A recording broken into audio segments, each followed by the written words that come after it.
Chocolate rain. Some stay dry and others feel the pain. Chocolate rain. Tell me, dear viewer, when you play a video game and hear the word zombie, what do you think of?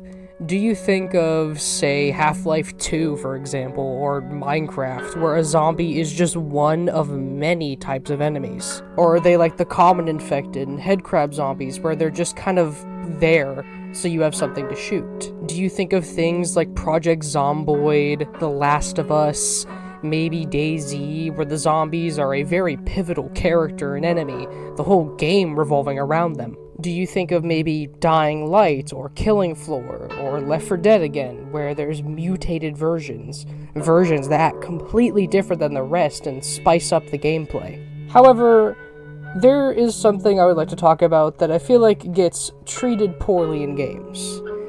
The common zombie. In most zombie games, the average common zombie is simply nothing but fodder. From the common infected of Left 4 Dead 2, to the runners of The Last of Us, the brown coat zombie from Plants vs. Zombies, the headcrab zombies in the Half-Life series, the walkers of Dead Island and the biters of Dying Light, all of them have one thing in common. They're not really a threat unless they're in numbers. And most of these games also have you deal with mutant zombies, which sure, gameplay-wise is fun and makes sense, but in terms of a realistic zombie apocalypse, not really that realistic. Most games that don't rely on mutants rely on very in-depth mechanics. Two that come to mind for me is DayZ and Project Zomboid. Both games, there's virtually nothing of a zombie variation. DayZ, some zombies have armor that makes them a little bit harder to hit. Project Zomboid has zombies that will show up in specific areas, like prisoners in prisons and cops at police stations. And in my opinion, those two zombie games do a great job at conveying how a basic zombie can be good. I wish there was another example I could think of. Oh, hold on, let me answer this call. Yeah? Oh yeah, shit, I forgot about that one.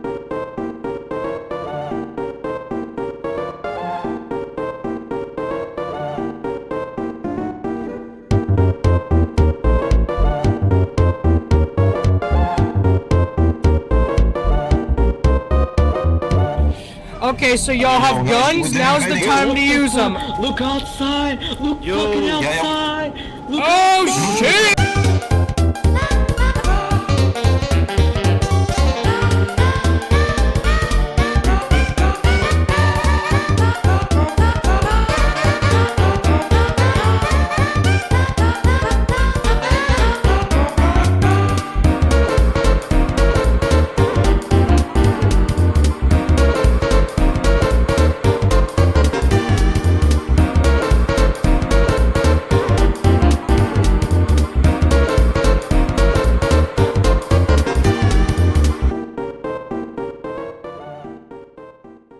No More Room in Hell was released on the Halloween of 2011. The game itself is free, you don't have to spend a penny to play it, and it was developed by the No More Room in Hell dev team and published by Lever Games. And I would argue it's probably one of my favorite zombie games I've ever played. And I want this video to serve as two things, and I'll have chapters in the description and stuff so that way you as a viewer can decide which one you want to see. But I'm going to make this video both a tutorial and also an analysis. I'll go ahead and begin with the tutorial for those of you who are maybe interested by just that intro, maybe you're playing the game and don't understand how it all works, or just maybe you're curious to try it out and just want to know how it works. Well, let's go ahead and talk about it.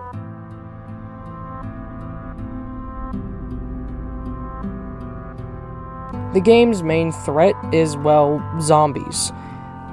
I know, right? Big shocker. They are probably wondering, is there mutations? Is there variants? Not really. There are certain zombies that are unique from the others, but in very, well, mostly very small ways. The zombies you'll be facing are your average shamblers and walkers. Zombies that will walk around, moan and groan the whole time trying to grab onto you.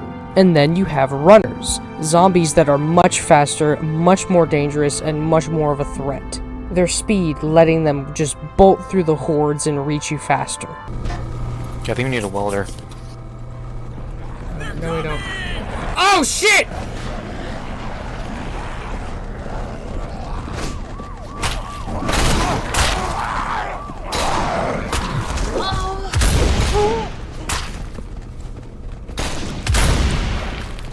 And then there's crawlers.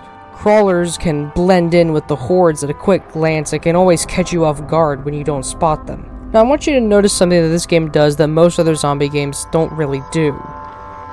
You know how in most zombie games, a specific zombie that does something different has its own type, name, is usually got some unique look and sounds to make it stick out like a sore thumb. In No More Room in Hell, a runner and a walker and a crawler can all look the same. They are a mutant. They are a different breed of zombie. They're just a zombie that sometimes walks, sometimes runs. As a matter of fact, if you light on fire a walker zombie, there's a chance they'll then become a runner in a last-ditch effort to kill you. Now there is 3 other subtypes, and only really 2 of them have anything major about them. Firstly, you have the army. You'll find throughout your journey undead soldiers of the National Guard. When killing them, they have a chance to drop bandages, empty handguns, and ammo. However, due to their Kevlar, they are able to take a bit more of a beating than the normal zombies. But usually within hordes, 1 in every 15 zombies is an army zombie. And much like the normal zombies, sometimes army zombies will walk, sometimes they run, sometimes they crawl. And then there's the grim zombie children. Zombie children have the benefit of being short and fast. However, because they're kids, it doesn't take as many swings to knock down a kid. But more often than not, they are a threat. Because of their speed and their fast attacks, they can infect you very quickly. Speaking of infection, let's talk about the infection system. One of this game's main big features that for some reason the sequel and early access didn't fucking come out with. Whenever a zombie bites you, a dice is rolled. There's a chance either you take some bleed, maybe some damage, or you become infected. Now at first, you might not even notice it. You might just think, oh, you took some damage. But the next thing you know, veins are on your screen.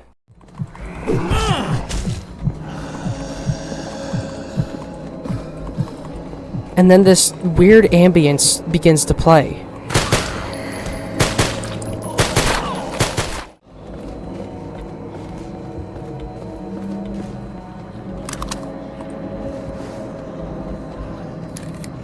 One mag left on backup. The veins are easier and easier to see, and the ambience is getting louder and louder and louder. Oh, I need some help. Your vision starts to turn dark. You can barely see anything. The ambience is just blaring in your ears.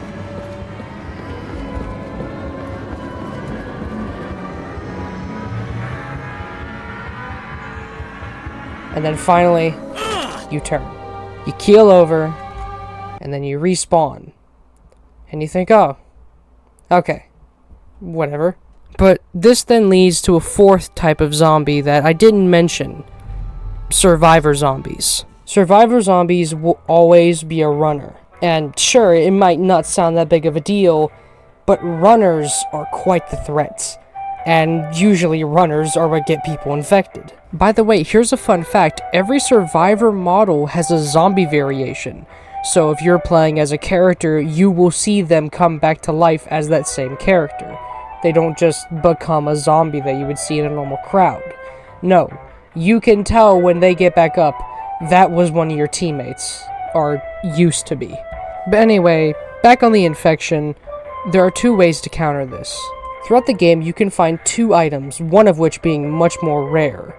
Pills and gene therapy.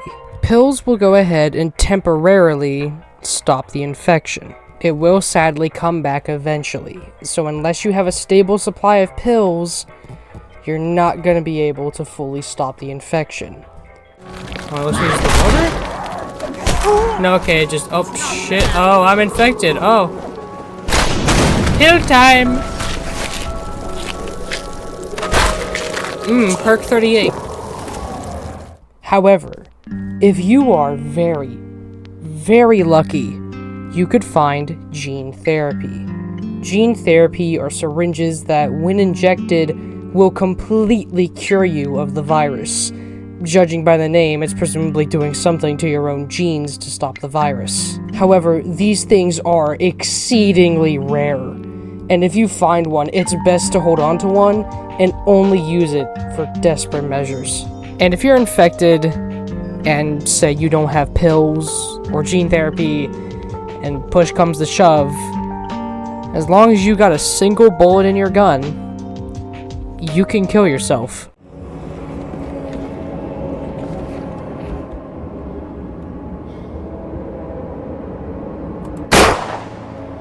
If your team doesn't have medicine and you don't feel like having a runner suddenly show up and surprise them, then as long as you have a single bullet in your gun, almost every gun has a suicide animation that lets you kill yourself. It's usually a good idea if your team isn't too good on medical supplies or doesn't have a lot of pills, and you just don't feel like giving your team the burden of having to deal with a runner. And all of this combined is what creates this game's absolutely amazing infection system. It's not even because of their numbers, because sometimes you're put off guard by a child, runner, or crawler zombie, but the infection system. The infection and virus that resides within the zombies. Just this one system and one mechanic is what makes every zombie in this game feel like a threat, and not just a horde that you mow through. And while yes, children and runners are definitely going to be your top priority, it's not because of them dealing more damage, but the fact that they can give you the infection much easier and faster. And yes, you can still take traditional damage, and even bleed if a zombie bites you or claws at you. The said healing mechanics of this game are not too in-depth. Sometimes when you're clawed by a zombie, you start to bleed. With a bandage, you can stop the bleeding. Pretty simple. Now, however, if you get beat up a lot, your vision will start to turn black and white. And at this point, a bandage isn't going to help. You will need a medkit.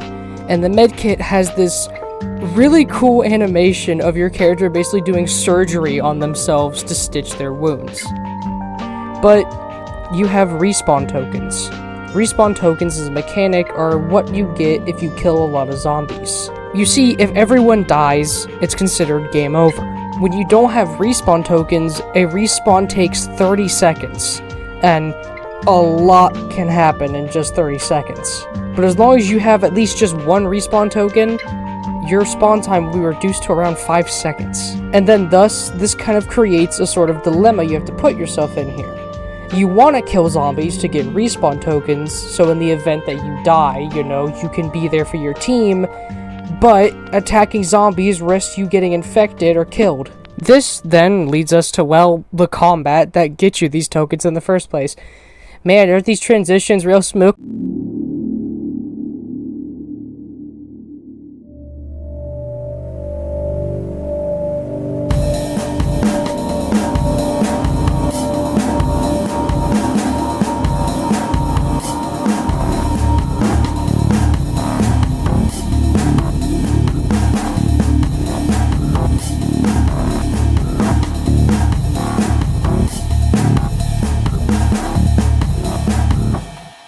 No More Room in Hell gives you a plethora of options when it comes to killing the zombies. You have fire axes, baseball bats, lead pipes, crowbars, machetes, foobars, sledgehammers, and don't even get me started on the amount of guns that you can find. With the guns alone, you have Berettas, Smith & Westerns, Rugers, Glock 17s, and 1911s. With the rifles alone, you have Winchesters, sniper rifles, assault rifles, Remingtons.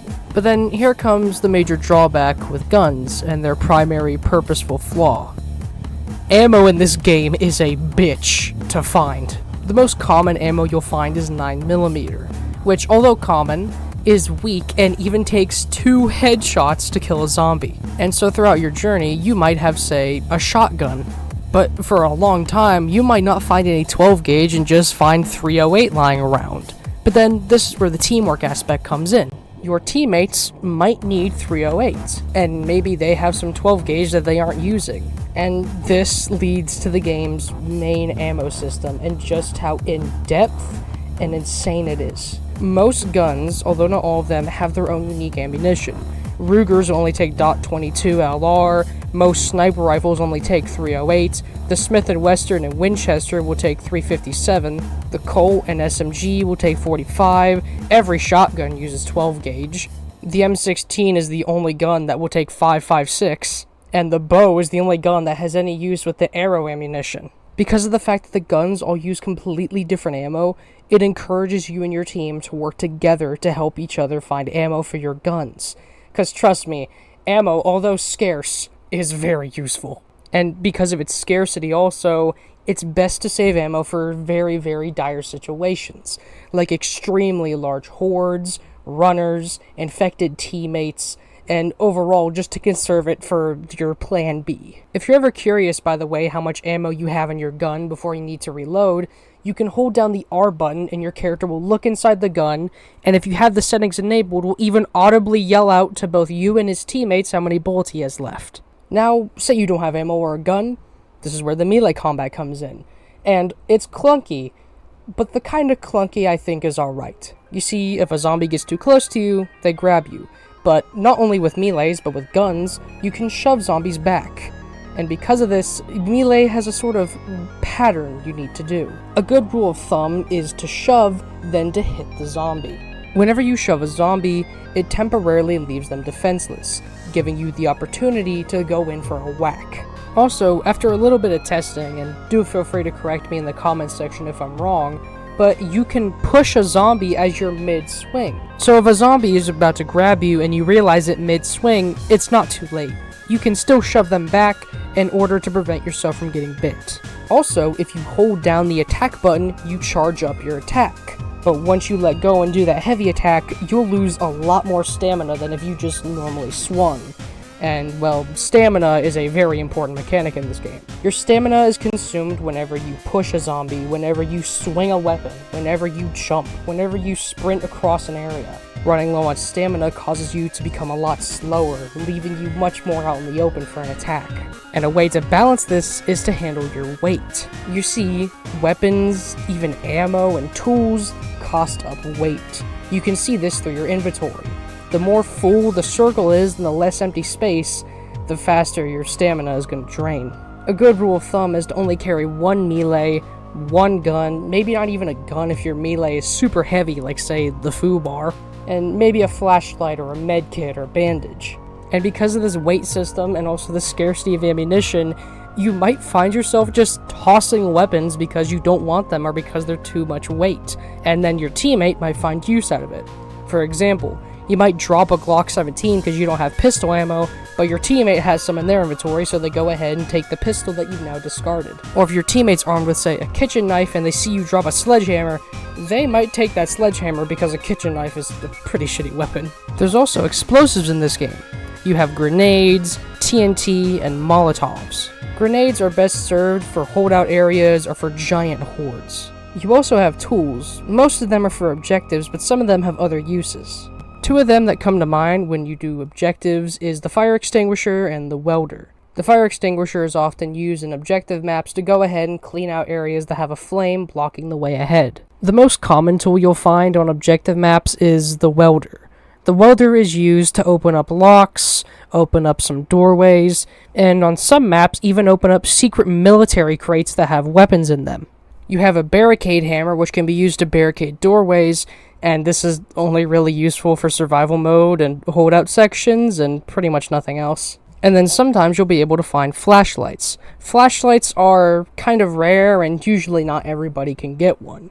But with a flashlight you are able to see ahead much, much better. Some weapons and some guns will even let you go ahead and dual wield the flashlight with the weapon. Most melee weapons you can hold with one hand and a flashlight in the other, but for guns, the only real weapons you can dual wield with the flashlight is pistols and pretty much nothing else. And this next tool some people may not even know has a use, but the walkie-talkie is fairly useful. But the use for it is usually turned off on most servers. You see, this game, to my surprise, seeing as it runs in the source engine, has proximity chat. And if you enable proximity chat, then obviously if you're far away, people can't hear you. But with the walkie-talkie, anybody else who has a walkie-talkie can hear you perfectly clear. And it kind of saddens me that most servers disable proximity chat, because not only does it add to the atmosphere of the game, but also gives the walkie-talkies a fucking use. And this final tool, I feel like people don't even know exists. But in the game, mainly in survival maps, you're able to find flare guns. And in survival maps, if you have a flare gun and shoot up into the sky, wherever you shot up, a helicopter will arrive with supplies. Although it may sound overpowered, in survival mode, flare ammo is next to nowhere, and finding the flare gun itself is a fucking nightmare. But anyway, I think this gameplay guide is getting close to its end. But before we get into analyzing this game a bit more deeper, I want to go and talk about the two primary game modes, survival and objective.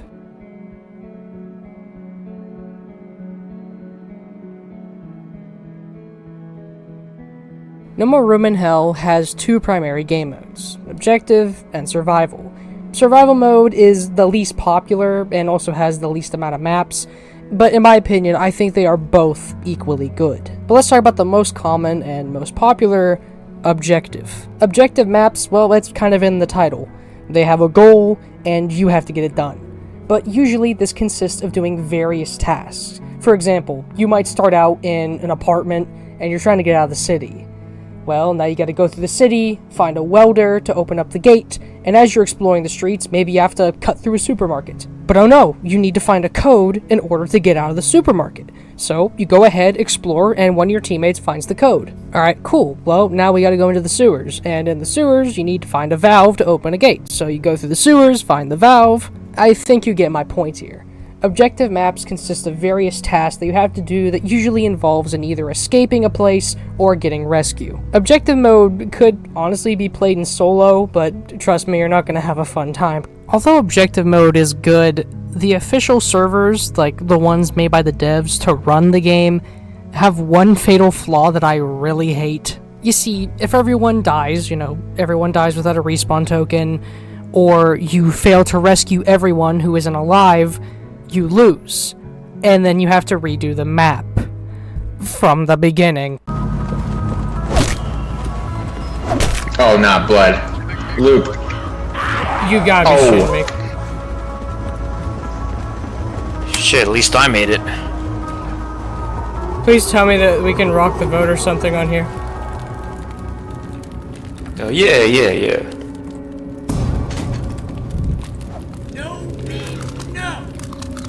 I'm in trouble! Hey, you know what, fuck it, I'm getting background footage, I might as well get a lot, so fuck it. Now, most community servers allow you to change the map, but the official servers don't for some reason. If anybody knows why, do let me know in the comments. But it is so annoying. You go through hell, and because one guy gets trapped by a horde and can't exactly reach the chopper in time, everyone has to redo the map instead of just voting for the next map. It is beyond frustrating, but luckily community servers do allow you to change the level. So you just kind of got to stick to those. But you can't really guarantee a vanilla experience. Some enable infinite ammo or infinite stamina, which completely fucks up a lot of the whole game's combat. Dear devs, if one of you hears this video, I'm on my hands, bro. I'm on my hands and knees. Please, just add the vote to change the map in the official servers, man, please. But anyway, back to talking about the game modes. Next up is the other game mode, survival. And this one is, in my opinion, criminally underrated. Survival mode, you have to survive, I know, very fitting, 10 waves. At first, it's just a few walkers. Then runners start getting added, and by the end, every wave has over 100 zombies that you have to kill. But most survival maps, due to these large number of zombies you have to kill, have traps, various things of ammo and weapons lying around, much more than objective mode. Survival mode in general is much more forgiving, but also counterbalances it with having twice as many zombies. Within these waves, you have to defend zones. It could just be a single zone, it could be 4 up to 5 zones you have to defend. 99% of survival maps is you trying to hold out for military rescue. A few of them, some other people might try to help you or somebody else, but overall, survival mode is you trying to survive till evac arrives. Around every 5 waves, a military helicopter will arrive and drop down supplies. But like I mentioned earlier though, if you have a flare gun, you can call for a supply drop pretty much whenever or wherever you want. And also, these supply drops that are scripted to occur every 5 waves show up in one spot and one spot only. You can't just call them from anywhere. And almost every survival map ends with you having to do a small little objective at the end. Maybe it's defending a car, running to the rescue vehicle, having to shut down all the doors in a mall. It's usually a tiny objective that just helps you finish the map. But these 2 game modes are the primary basis of No More Room in Hell, either an objective or surviving. And now that I've talked about the gameplay, I think it's high time I kind of analyze this game and talk about why I think it is so great. The world of No More Room in Hell is one that has a very bleak future on its horizon. Now, not much lore is told to us in the game, but on the video game's website is where the most lore is actually given to us. On the website, when going to the media tab, you can find documents in the story tab. I'm not going to read all of them because I'm fucking lazy, so I'm just going to summarize it. In 2008, the CDC found out that a lot of people had this seemingly dormant virus in them. And it wasn't just specific to the United States, it was across the world. But then that following year, the virus, now dubbed 732ZH, began to spread. The virus itself causes encephalitis lethargica, I think I'm saying that right. This is basically an extremely bad brain disease that causes severe swelling and inflammation in the brain. It left hundreds stuck in this zombie state, and infected over 50% of the world. However, these people weren't actual zombies yet. They were just stuck in a coma-like state because of the brain swelling. Every country was being ravaged, and police and hospitals and military were at their weakest state they've been in years. This in of itself pretty much explains why most of the time, the only time we ever see the military is at their now abandoned camps. Then once again in 2010, another wave of this virus came across. And then finally in 2011, people who had been hospitalized and on life support for the longest time because of this virus began to reanimate in a way. People stuck in comas began to just overnight develop into a zombie. Also, according to these documents, when people initially become infected, they're a runner. Which is why whenever Survivor turns, they're a runner. This, I would imagine, implies that most zombies are walkers, because the outbreak has been going on for so long that the zombies' legs just can't handle running anymore. They've been running for so long that all they can do is shamble now, because the muscles and tendons are probably in agony from trying to constantly run. Which, I'd like to mention, this just helps with the whole thing of there not being any mutant zombies. Walkers were originally runners, but they've been running around for so long all they can do is walk. But eventually, within days, millions, maybe even billions, became zombies. And then time began to go. The world crumbled more and more and more. The runners slowly lost their strength to run and just became shamblers. And small pockets of survivors began to form, building safe houses and bunkers out of scrap and junk, as they try to hide and hold out for the last remnants of their government to come rescue them. Another thing that's shown in-game, it's not really mentioned too much in the documents, but in-game, we can see that near the ocean and other bodies of water, the virus has found its way into there. Meaning another reason this virus probably spreaded so fast was because it can contaminate water. Also in one of the maps is, well, a map which has a mark on Iceland. And it's believed that Iceland is the only place in the world the zombies haven't reached. And also, I just find it funny how the game shows the virus waited. It waited to strike. But the world's state of decay can easily be seen by playing any map of the game. Cars just sitting there from people trying to get out of a city, but obviously they couldn't. Dead soldiers lined places and camps because they were just trying to hold out and survive. Evac centers are now just full of zombies, which were originally just people trying to wait for rescue. Abandoned military crates and supplies probably left by soldiers who thought they were just going to hold out somewhere until they got overrun by zombies. And I feel like one thing that conveys this game's world beautifully has to be its soundtrack. The main menu theme, as you've been hearing through the section, No One Lives Forever, is absolutely amazing, and I love this track so much.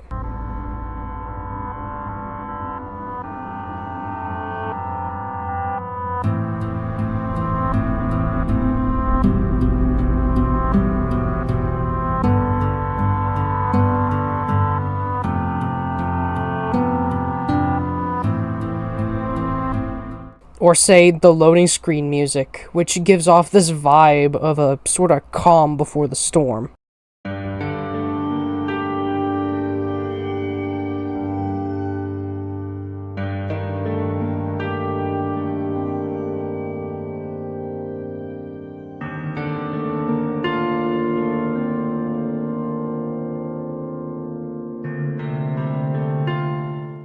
The ambience that plays while you're exploring is also very, very eerie, and just kind of keeps you tense the whole time.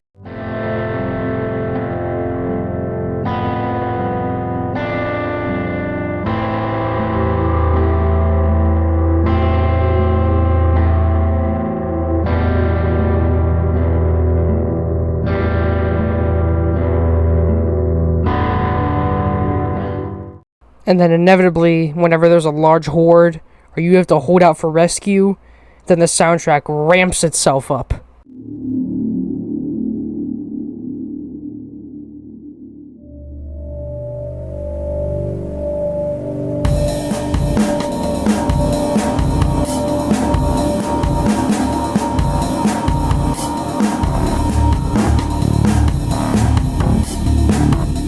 Some maps have their own custom evac themes, but most maps will use this track that's named The Flame That Drives Us, and it's fitting for an evac theme.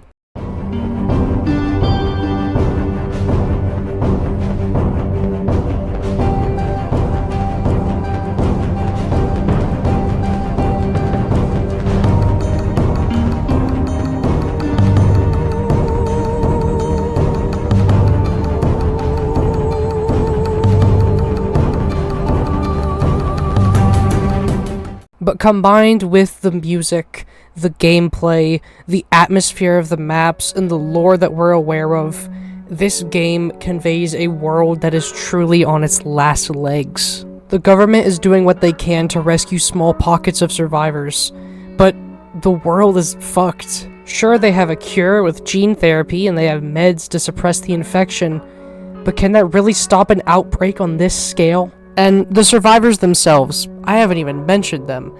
They're just generic Joes, which is something I feel like the sequel kind of messed up with. The sequel has a lot of flaws, but we're not going to get into that for this video. But in the sequel, you're professional soldiers, professional military men and women. In the original, you were just a group of average Joes trying to survive. You weren't trained mercenaries. You're just one of the many small pockets of survivors. And I'd like to think, in a weird headcanon meta way, the various servers you see in the server list are all different pockets of survivors trying to survive the apocalypse. Most of the melee weapons are just tools lying around or some junk someone left trying to survive the outbreak. A lot of guns are usually found somewhere where they would have been stationed for an incoming horde, but said horde was so intense the people that put the gun there weren't prepared, and just left it there. You're having to scavenge and loot the remnants of people who failed to do what you're doing. Any and all meds or health kits you find were probably left by emergency responders or survivors that just got unlucky. Those said people were probably trying to do what you were doing. Find the military. And speaking of the military in this game is very clearly doing its last resort attempt at trying to fix things. Their evac centers are abandoned, and you're basically contacting a radio that's just been sitting there collecting dust, actually waiting for a response. Another thing is that we don't ever really see the military. We hear them from the speakers of their vehicles or through their radios, but that's it. Anytime we actually see the military on the ground level or outside of a vehicle, they're either dead or a zombie. The world is on its last leg. It's falling apart. The army is barely holding together. The few things of survivors are just small pockets.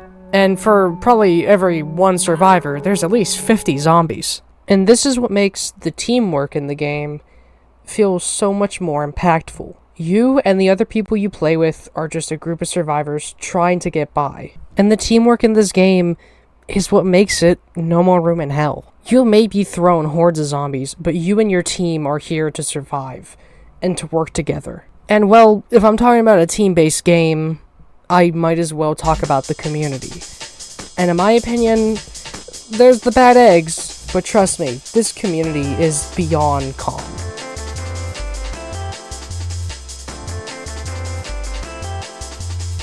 Half the time when I was playing with people gathering gameplay, we ended up just shooting the shit about stuff we liked.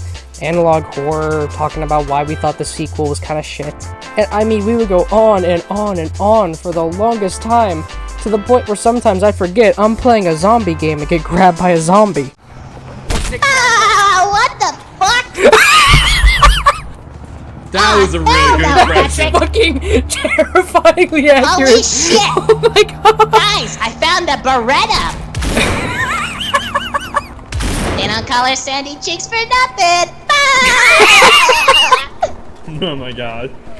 I pounded that ass! I had a kid in Yeah, my that's all, class. Patrick, you little bitch. Jesus Christ. Back in, I feel old as shit, but back when I was a sophomore in 2017, I had a kid in my art class who just casually one day says, "Hey, you want to see what I've been working on?" I'm like, I lit a child on fire! Oh, so Motherfucker shows me his sketchbook, and it's fucking, I think SpongeBob fucking Sandy while Patrick's in the background. They don't call me Sandy Cheeks for nothing! Yeah, he's gonna grow up to do great things. He's gonna make a lot of money, probably. Bring it around town! Bring it around town! Dude. Make it like this! Like this! I'm fucking dead! Okay, that's pretty peak, bro. Oh my god. How many times do we have to teach you this lesson, old man? The fucking reverb.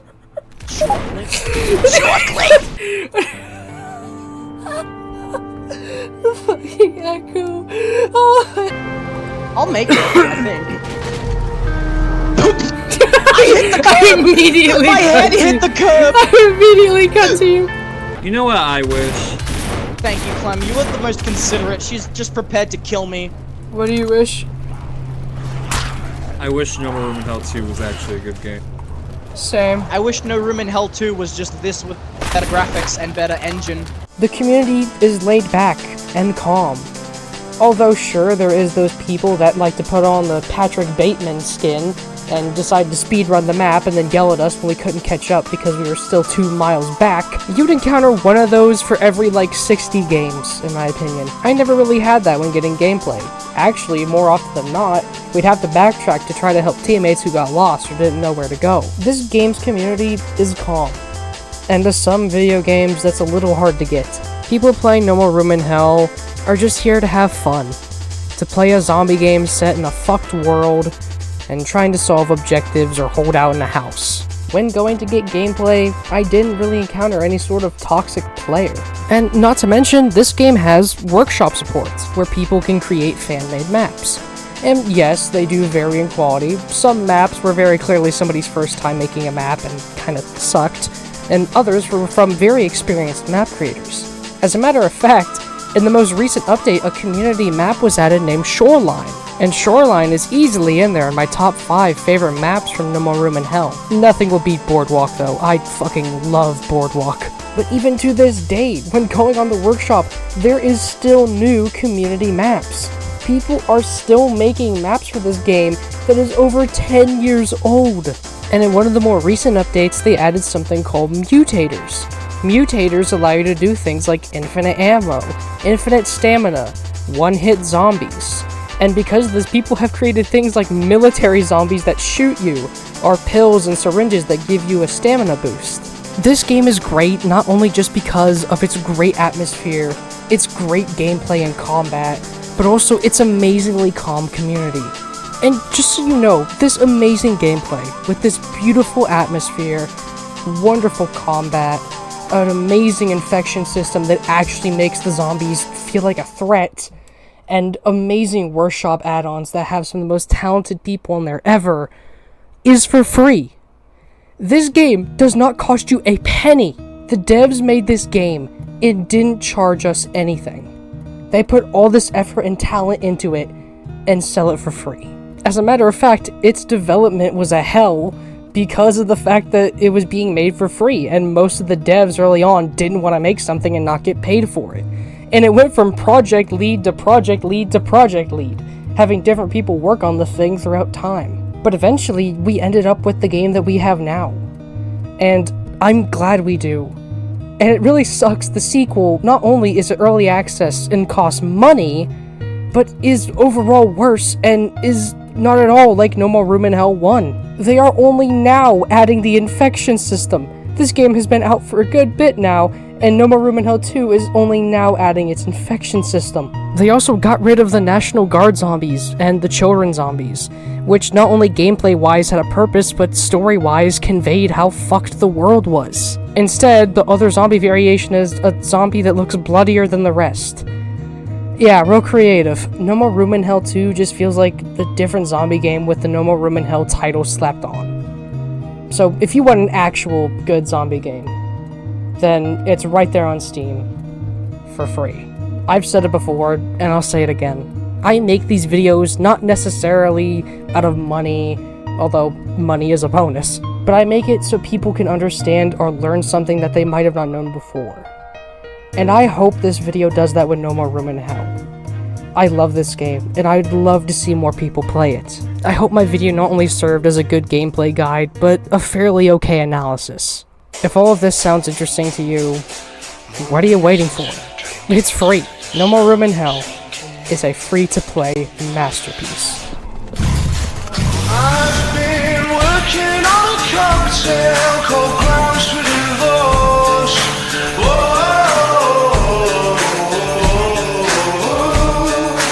Polishing a compass that I hold in my sleeve.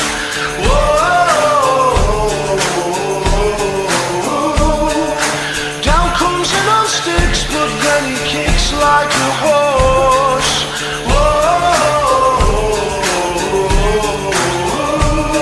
There's a tiny cigarette case, and the rest you can keep, and the rest you can keep, and the rest you can keep. There's a hole in my neighborhood down which of late I cannot help but fall. There's a hole in my neighborhood down which of late I cannot help but fall. Just like walk to it and then run during it. Okay. No, Do not break that window. Wait. Do not. Wait. I'm gonna break it. Yo, I'm gonna break it. Discipline. Please. Oh